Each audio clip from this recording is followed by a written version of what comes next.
Bonjour les amis, je suis Jean-Philippe Savignoni, conteur du patrimoine à Rodez Agglomération et j'ai envie de vous raconter, peut-être tous les jours, je ne sais pas, une histoire, un souvenir, quelque chose qui nous lie avec notre ville, notre territoire.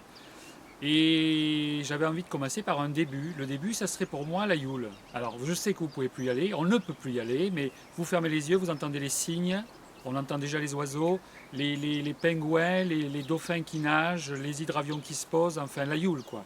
Et il y a 2000 ans, la Yule n'existait pas sans doute.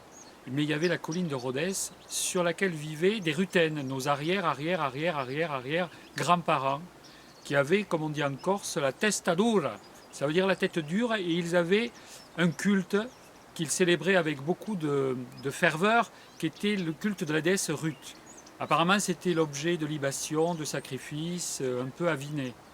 L'évêque Saint-Amand, natif de Rhodes, qui était en fonction à Lodève, a décidé de revenir pour convertir les Rutènes. Il s'est interposé entre les Rutènes et la déesse. Il a été molesté, chassé, on l'a poussé.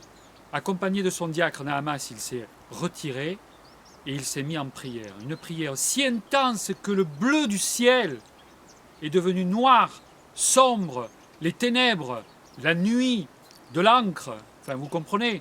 Et là, un éclair incroyable a surgi, a foudroyé la déesse Ruth en 3 morceaux.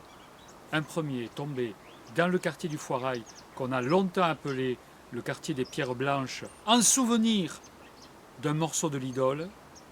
Un deuxième a creusé le Prat de la Conque, le pré de la Conque, la concavité, c'est là où vous avez l'amphithéâtre et Aquavalon. Et un troisième morceau, le plus gros, a creusé cette vallée de l'Aveyron, où vous avez la Yule aujourd'hui. Et la Yule, le mot viendrait de la déformation du mot idole.